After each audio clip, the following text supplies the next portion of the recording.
एक अधूरा सपना। गांव के कोने में एक पुराना सा मगर मजबूत घर था, जिसमें 3 भाई बहनों की किलकारियां कभी गूंजा करती थी।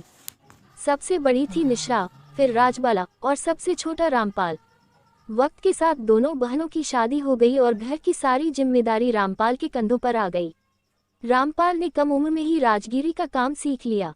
मिट्टी, ईंट और सीमेंट से उसने न जाने कितने घर बनाए थे, मगर अपने ही घर में खुशी की नींव डालना उसके लिए सबसे मुश्किल काम बन गया।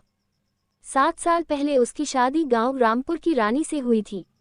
रानी के मन में हमेशा से एक सपना था, किसी शहर में रहने वाला पढ़ा लिखा सजे धजे लड़के से शादी, जो उसे एक नई दुनिया दिखाए।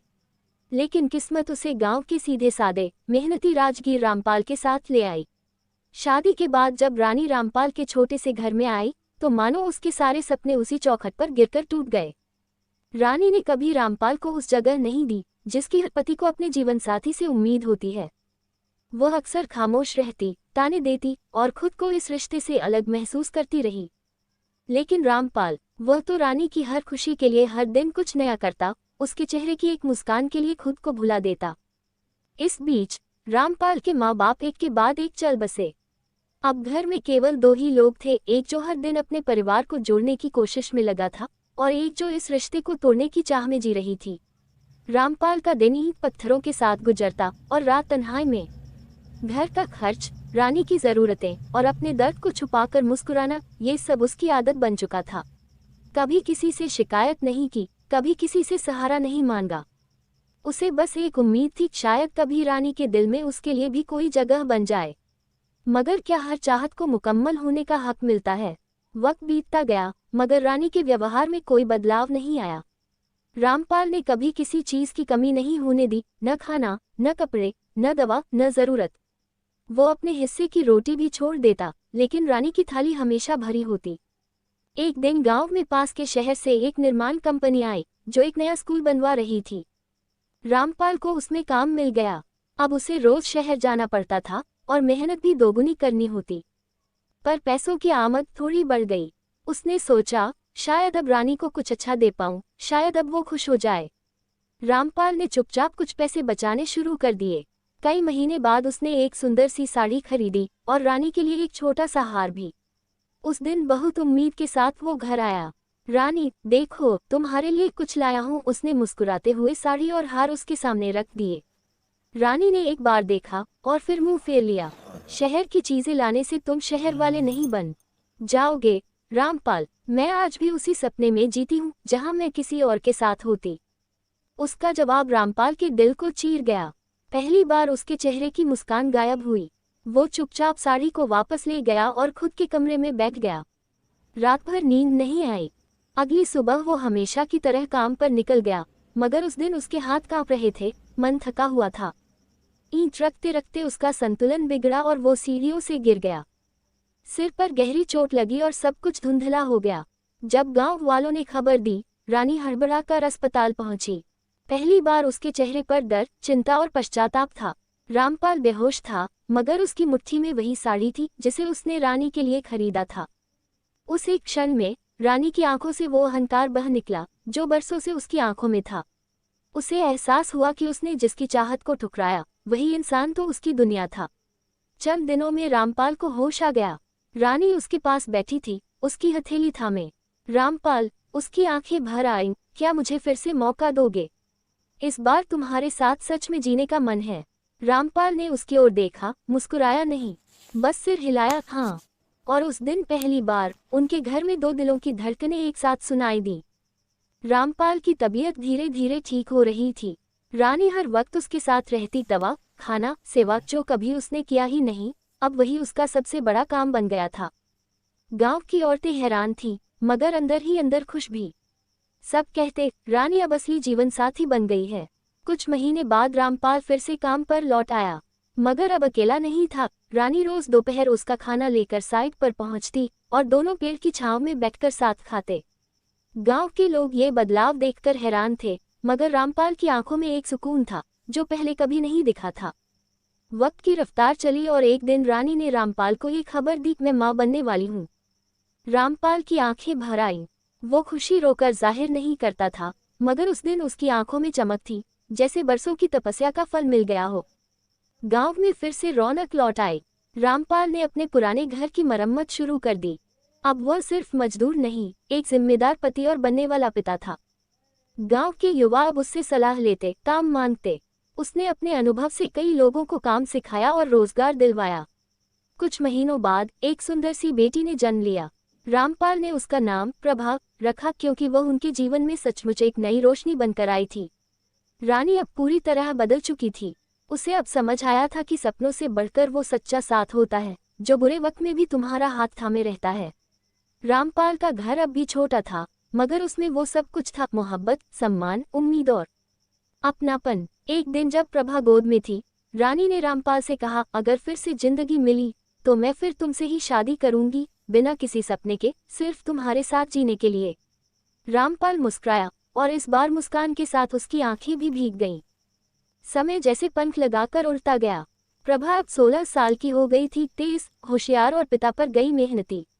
माँ रानी ने उसे बचपन से संस्कारों के साथ पलना सिखाया और रामपाल ने पढ़ाई के लिए कभी कसर नहीं छोड़ी। गांव में जब भी कोई पूछता, रामपाल बेटा या बेटी, वो मुस्कुरा कर कहता, बेटी है, लेकिन किस्मत से मिली है। प्रभा पढ़ाई में अव्वल थी। गांव का स्कूल तो जैसे छोटा पड़ गया उसके लिए। रामपाल ने पैसे जोड़कर उसे पास के कस्बे में इंटर कॉलेज में दाखिला दिलाया। हर रोज 5 किलोमीटर साइकिल से स्कूल जाती और शाम को लौटकर मां के साथ घर का काम भी करती। एक दिन स्कूल में जिला स्तर की प्रतियोगिता हुई, निबंध लेखन विषय था, मेरा आदर्श। प्रभा ने बिना सोचे कलम उठाई और लिखा, मेरा आदर्श मेरे पिता हैं, जिन्होंने कभी अपने सपनों की परवाह नहीं की, बस हमारे सपनों को सच करने में लगे रहे। उसका निबंध पहले स्थान पर आया। जब उसे मंच पर बुलाया गया और उसने पिता का नाम लिया, तो रामपाल की आंखें मंच के पीछे खड़े खड़े भर आईं। अब प्रभा का सपना था शहर जाकर पढ़ाई करना और एक दिन अफसर बनना। गांव के कुछ लोगों ने ताना दिया, लड़कियों को इतना क्या पढ़ाना, मगर रानी दीवार बनकर खड़ी रही, जब तक हम हैं, हमारी बेटी पढ़ेगी और कुछ करके दिखाएगी। रामपाल ने अपनी जमीन का एक हिस्सा गिरवी रखकर प्रभा का शहर के कॉलेज में दाखिला करवाया। उसके जाते वक्त रानी ने अपनी वही साड़ी पहन रखी थी जो रामपाल ने कभी उसे पहली बार दी थी। अब वो उनकी सबसे कीमती निशानी थी। शहर का जीवन नया था, तेज था और मुश्किल भी, मगर प्रभा ने हार नहीं मानी। दिन रात पढ़ाई की, संघर्ष किया और आखिरकार वह दिन आ ही गया जब गांव के चौपाल में डाकिया आया और बोला, रामपाल की बेटी अफसर बन गई। गांव भर में ढोल बजे, मिठाई बंटी और वो छोटा सा घर फिर से एक बार रोशनी से भर गया। प्रभा लौटकर जब घर आई तो रामपाल और रानी के पैरों में झुक गई। आप दोनों ने जो सपना अधूरा छोड़ा था, मैं उसे पूरा कर आई हूँ। प्रभा की पोस्टिंग जिले के एक छोटे शहर में हुई थी, जहां उसकी जिम्मेदारी थी ग्रामीण विकास अधिकारी के तौर पर गांवों की योजनाओं को जमीन पर उतारना। लेकिन उसके मन में सिर्फ एक ही गांव बसता था, अपना गांव।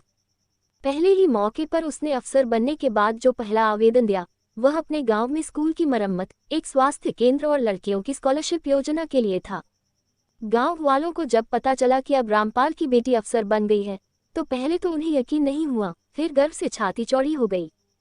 जिन्हें कभी लगता था कि लड़की पढ़ाने से क्या होगा, अब वही लोग अपनी बेटियों को स्कूल भेजने लगे। रामपाल अब कम काम करता था, मगर उसकी इज्जत अब गांव के बुजुर्गों जैसी थी। रानी अब और भी शांत हो गई थी, मगर उसकी आंखों में एक गहरा सुकून था जो कभी ख्वाबों में भी नहीं था। एक दिन प्रभा ने गांव में महिलाओं के लिए एक प्रशिक्षण केंद्र खोला, सिलाई, कंप्यूटर और स्वरोजगार की शिक्षा के लिए। उद्घाटन समारोह में जब वो मंच पर बोलने खड़ी हुई तो कहा, मेरी माँ ने अपने सपनों को त्याग कर मुझे उड़ान दी और मेरे पिता ने ईंटें उठाकर मेरी नींव रखी। ये केंद्र सिर्फ एक इमारत नहीं, उनके संघर्ष की पहचान है। गांव की हर बेटी के लिए प्रभा अब मिसाल बन गई थी। स्कूल के बाहर एक बोर्ड लगाया गया, यहाँ प्रभा जी पढ़ी हैं, जो अब हजारों को पढ़ा रही हैं। समय बीतता गया। प्रभा ने बाद में एक शिक्षक से शादी की जो उसके जीवन के मूल्यों और सेवा की भावना को समझता था। शादी सादगी से हुई, उसी घर के आंगन में जहाँ रामपाल और रानी ने कभी जिंदगी की शुरुआत की थी। और अब जब कोई छोटा बच्चा पूछता, रामपाल कौन है, तो जवाब मिलता, वो एक सपना है जो खुद अधूरा रहा पर किसी और के पूरे होने का रास्ता बन गया। एक अधूरा सपना अब सिर्फ रामपाल की कहानी नहीं थी, वो अब हर उस पिता की कहानी बन गई थी जो अपनी बेटी के लिए बिना थके सपने बुनता है, और हर उस बेटी की जो उड़ान लेकर जमीन से जुड़ी रहती है। निष्कर्ष कंक्लूजन, एक अधूरा सपना केवल रामपाल की कहानी नहीं है, बल्कि उस हर इंसान की दास्तान है जिसने अपने सपनों को त्याग कर अपनों के लिए रास्ता बनाया। रामपाल का जीवन त्याग, प्रेम और संघर्ष का प्रतीक था, और रानी का बदलाव ये दिखाता है कि जब दिल से रिश्ता निभाया जाए तो हर ख्वाब हकीकत बन सकता है। उनकी बेटी प्रभा उनके अधूरे सपनों की पूरी तस्वीर बनकर सामने आई, जिसने न केवल अपने माँ बाप का नाम रोशन किया बल्कि पूरे गांव को नई दिशा दी।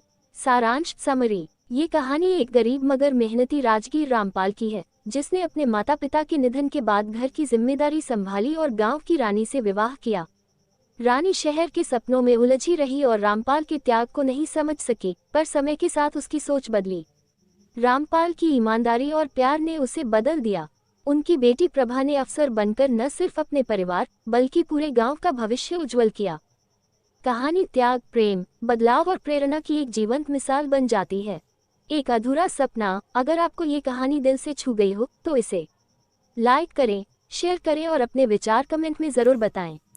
आपका एक कमेंट हमें और कहानियाँ लिखने की प्रेरणा देगा। धन्यवाद।